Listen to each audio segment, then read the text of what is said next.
Assalamualaikum warahmatullahi wabarakatuh. Nama saya Saidah Fatatul Arifah dengan NIM 2201011076. Jadi pada kesempatan kali ini saya akan menjelaskan tentang teori sosial Karl Marx dan relevansinya dalam pendidikan zaman sekarang. Sebelum itu, Karl Marx sendiri ini adalah seorang filsuf dan sosiolog yang terkenal.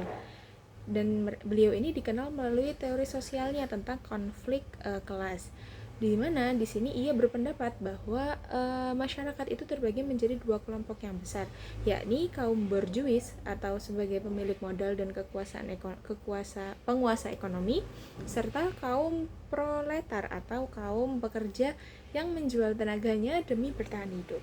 Kemudian menurut beliau hubungan antara dua kelompok ini itu mengalami ketidakseimbangan karena kaum borjuis ini seringkali memanfaatkan kaum pekerja untuk mementingkan kepentingan diri mereka sendiri gitu, dan akibatnya terciptalah ketimpangan sosial yang dianggap normal oleh masyarakat, padahal sebenarnya ini itu penuh dengan ketidakadilan.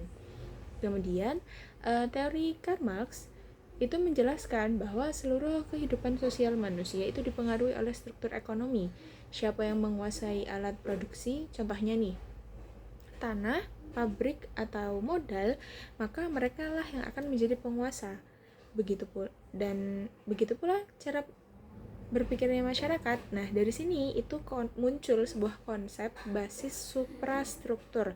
Basis ini itu adalah fondasi ekonomi yang menentukan arah masyarakat, sedangkan suprastruktur itu meliputi seperti politik, hukum, budaya, dan juga pendidikan. Bagi Marx, suprastruktur ini termasuk pendidikan, seringkali digunakan untuk mempertahankan sistem ekonomi yang ada. Artinya pendidikan ini bisa menjadi alat bagi sebuah kelompok berkuasa untuk menanamkan ideologi mereka agar masyarakat ini tetap menerima ketimpangan sosial yang ada tanpa adanya perlawanan. Namun, jika dilihat dari sisi lain, teori Karl Marx ini itu juga mengingatkan kepada kita bahwa pendidikan ini seharusnya menjadi alat pembebasan, bukan menjadi alat penindasan. Nah, di sini pendidikan itu harus mampu untuk membuka kesadaran para siswa terhadap realitas sosial dengan menumbuhkan sikap kritis dan mengajarkan nilai-nilai keadilan. Di masa sekarang ini, gagasan Marx itu masih sangat relevan karena banyak terjadi ketimpangan ya, seperti ketimpangan akses pendidikan antara kaya dan miskin, antara kota dan desa, dan bahkan ketimpangan antara sekolah negeri dan swasta seperti itu. Nah, dari ketimpangan itu menunjukkan bahwa sistem pendidikan itu masih menyimpan unsur ketidakadilan sosial.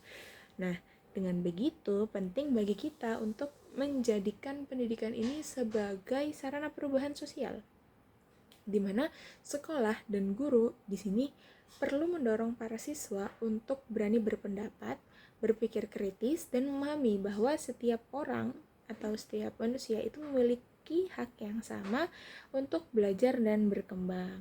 Nah, dengan begitu pendidikan ini tidak lagi menjadi alat kekuasaan, tetapi menjadi jalan menuju masyarakat yang adil dan setara. Layaknya cita-cita Karl Marx tentang dunia tanpa penindasan, seperti itu.